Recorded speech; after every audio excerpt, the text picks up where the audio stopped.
Welcome back to my YouTube channel foundation of medical science. आप सभी कैसे हैं? उम्मीद करती हूँ कि आप सभी ठीक होंगे। और आज की इस वीडियो की शुरुआत हम लोग फिर से टर्मिनोलॉजी के साथ करेंगे। इसका एक वीडियो मैंने ऑलरेडी अपलोड कर दिया है, तो अगर आप नहीं देखे हैं तो सबसे पहले उस वीडियो को वॉच करें, आपके लिए काफ़ी यूज़फुल होगा। इसका लिंक मैंने डिस्क्रिप्शन पर ऐड कर दिया है, तो जाइए डिस्क्रिप्शन देखिए। डिस्क्रिप्शन में जो लिंक है उसको क्लिक करिए और उस वीडियो को वॉच करिए। तो चलिए हम लोग शुरू करते हैं। तो हमारा पहला टर्मिनोलॉजी जो है वो है जेनाइटल। जेनाइटल क्या है? तो मेल और फीमेल रिप्रोडक्टिव ऑर्गन को हम लोग क्या बोलते हैं? जेनाइटल बोलते हैं। ये जेनाइटल को 2 पार्ट्स में डिवाइड किया गया है, इंटरनल और एक्सटर्नल। ठीक है। सेकेंड है हमारा elderly primi gravida. Elderly primi gravida, gravida क्या है मैंने पहले भी बताया है कि ग्रेविडा क्या है। ग्रेविडा जो है ये प्रेग्नेंट स्टेट को इंडिकेट करता है। कहने का मतलब है कि एक फीमेल कितनी बार प्रेग्नेंट हुई है, एक फीमेल कितनी बार कंसीव की, तो इसको हम लोग क्या बोलेंगे? ग्रेविडा बोलेंगे। चाहे आपका प्रेगनेंसी का रिजल्ट जो भी हो, ठीक है। याद रखेंगे ग्रेविडा में हम लोग प्रेजेंट प्रेगनेंसी को भी ऐड करते हैं और पास्ट प्रेगनेंसी को भी ऐड करते हैं। तो इसमें आपका एल्डरली प्राइमी ग्रेविडा का मतलब क्या है? प्राइमी मतलब क्या होता है कि वैसी फीमेल जो पहली बार कंसीव की है, तो उसको हम लोग क्या बोलेंगे? Primi gravida. एल्डरली का मतलब क्या है कि यदि कोई फीमेल जिसकी उम्र 30 या 30 से ज़्यादा है और वो पहली बार कंसीव की है, पहली बार प्रेग्नेंट हुई है, तो उसको हम लोग क्या बोलेंगे? Elderly primi gravida. चलिए हमारा थर्ड टर्मिनोलॉजी है ग्रैंड मल्टीपारा। तो ग्रैंड मल्टीपैरा क्या है? इससे पहले हम लोग पैरिटी फिर से समझते हैं। पैरिटी किसको इंडिकेट करता है? वेयाबल प्रेगनेंसी को इंडिकेट करता है। मतलब कि एक फीमेल की प्रेगनेंसी वेयाबिलिटी को क्रॉस की है या नहीं, तो वो क्या है? पैरिटी है। तो मैं बार बार बोल रही हूँ कि पीरियड ऑफ वेयाबिलिटी ये क्या है? क्या आपको पता है? अगर नहीं पता है तो ध्यान से सुने। वेयाबिलिटी क्या है या पीरियड ऑफ वेयाबिलिटी क्या है? ये वह टाइम पीरियड है जिस दौरान अगर बच्चा जन्म लेता है तो वो इंडिपेंडेंट लाइफ जी सकता है या फिर हम उसको सरवाइव करा सकते हैं, तो उसको हम लोग बोलते हैं पीरियड ऑफ वेयाबिलिटी। और ये period of viability country to country क्या करती है? वेरी करती है। अगर हम देखें हमारे इंडिया की पीरियड ऑफ वेयाबिलिटी, तो हमारी इंडिया की पीरियड ऑफ वेयाबिलिटी क्या है? 28 वीक। कहने का मतलब ये है कि हमारे इंडिया में अगर 28 वीक या 28 वीक के बियॉन्ड कोई बच्चा जन्म लेता है, तो हमारे पास इतनी मेडिकल फैसिलिटी है कि हम उसको सरवाइव करा सकते हैं। तो उसको हम लोग क्या बोलते हैं? Period of viability. समझ में आया? चलो अब हमारा है नेक्स्ट है फीटस। फीटस किसको बोलेंगे? 8 वीक आफ्टर फर्टिलाइजेशन से लेकर एट बर्थ तक को हम लोग क्या बोलेंगे? फीटस। फिर हमारा नेक्स्ट टर्मिनोलॉजी है फीटोलॉजी। फीटोलॉजी कंसर्न किससे करता है? फीटस से। यूट्रस में फीटस से कंसर्न जो करता है उसको हम लोग क्या बोलते हैं? फीटोलॉजी। मतलब एक फीटस के ग्रोथ एंड डेवलपमेंट, एक फीटस के डिसऑर्डर के बारे में, एक फीटस के केयर के बारे में जो हम लोग स्टडी करते हैं, उस ब्रांच ऑफ मेडिसिन को हम लोग क्या बोलते हैं? फीटोलॉजी। क्लियर? ओके। नेक्स्ट है हमारा गोनाड्स। गोनाड्स क्या है? क्या आप बता सकते हैं? अगर नहीं पता है तो सुनिए। गोनाड्स क्या है? गोनाड्स किसको बोलते हैं? ये वह मेल या फीमेल सेक्स ग्लैंड है जो प्रोड्यूस करता है गैमेट्स को। क्या है? गोनाड्स क्या है? ये मेल और फीमेल सेक्स ग्लैंड है जो प्रोड्यूस करता है गैमेट्स। गैमेट्स क्या है हमारा? अगर मैं बात करूं फीमेल में, तो फीमेल में हमारा गैमेट्स क्या है? बताइए। फीमेल में हमारा गैमेट्स क्या है? ओवा। और मेल में हमारा गैमेट्स है स्पर्म। ठीक है। तो गोनाड्स क्या है? ये सेक्स ग्लैंड है। ये मेल और फीमेल का सेक्स ग्लैंड। मेल का सेक्स ग्लैंड क्या है? टेस्टिस। और फीमेल का सेक्स ग्लैंड क्या है? ओवरी। तो ओवरी में क्या प्रोड्यूस होता है? ओवा। और टेस्टिस में क्या प्रोड्यूस होता है? स्पर्म।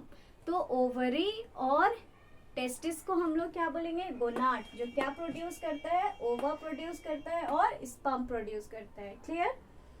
नेक्स्ट टर्म है हमारा गैमेटोजेनेसिस। गैमेटोजेनेसिस का मतलब क्या है, तो मैं बताना चाहूंगी कि जिस भी शब्द में आपको, एक सेकेंड, जिस भी शब्द में आपको जेनेसिस दिखाई दे उसका मतलब होता है फॉर्मेशन। जेनेसिस का मतलब क्या है, फॉर्मेशन, किसी भी चीज का बनना। तो किसका बनना, गैमेट का बनना। गैमेट के बनने को क्या बोलेंगे, गैमेटोजेनेसिस। ठीक है। अब यहाँ पे गैमेट्स क्या है हमारा, ओवा और स्पर्म।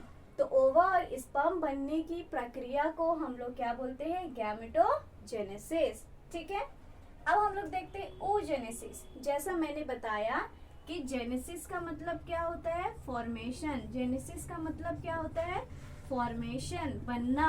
किसका बनना, ऊ का मतलब यहाँ पे क्या है, ओवरी, क्या, सॉरी, ओवा या ओवम।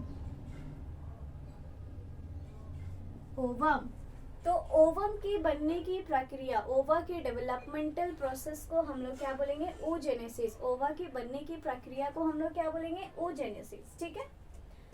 अब हमारा टर्म है स्पर्मेटोजेनेसिस।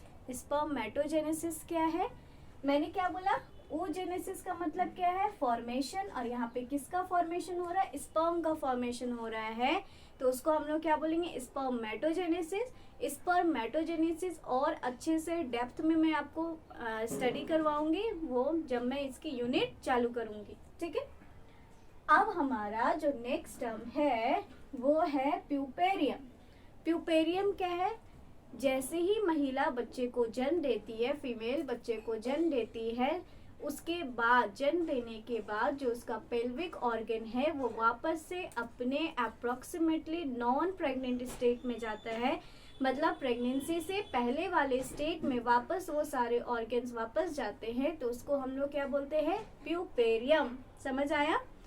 और ये जो प्यूपेरियम पीरियड है ये कब से चालू होता है, प्लेसेंटा की डिलीवरी से। प्लेसेंटा की डिलीवरी जैसे ही होती है उस वक्त से चालू होता है और कब तक रहता है, 6th वीक तक रहता है। ठीक है। समझ में आया कि प्यूपेरियल पीरियड कब चालू होता है, जैसे ही प्लेसेंटा की डिलीवरी होती है और 6th वीक तक को हम लोग क्या बोलते हैं, प्यूपेरियल पीरियड। ठीक है। और जो फीमेल इस प्यूपेरियल पीरियड में रहती है उसको हम लोग बोलते हैं प्यूपेरा। ठीक है।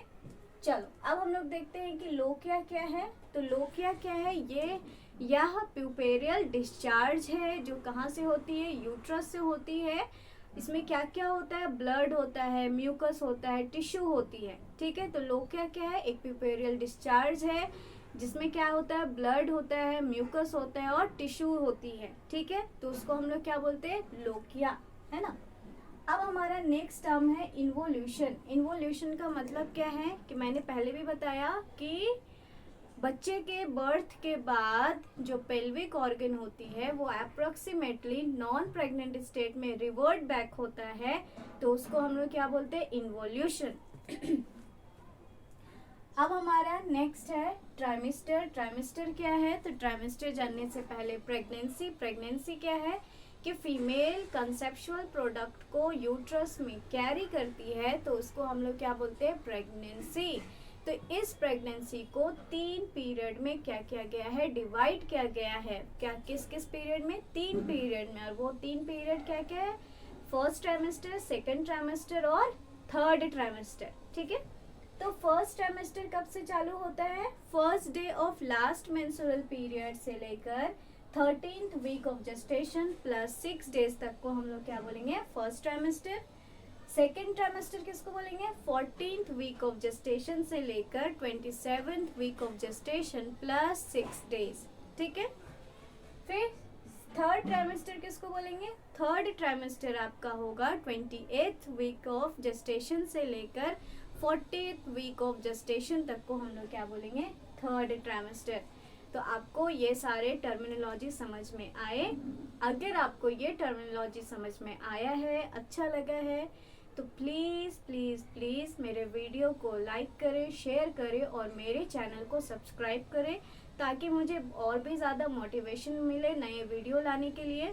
तो आपको समझ में आया है या नहीं आया है। आप प्यारा से एक कमेंट भी करें जिससे मुझे समझ में आए कि आप लोगों को समझ में आया है। तो इतनी देर तक मुझे सुनने के लिए आप लोगों का बहुत बहुत शुक्रिया। तो मैं ये वीडियो को यहीं तक एंड करती हूँ। इसका नेक्स्ट पार्ट में और भी आप टर्मिनोलॉजी सीखोगे। Thank you.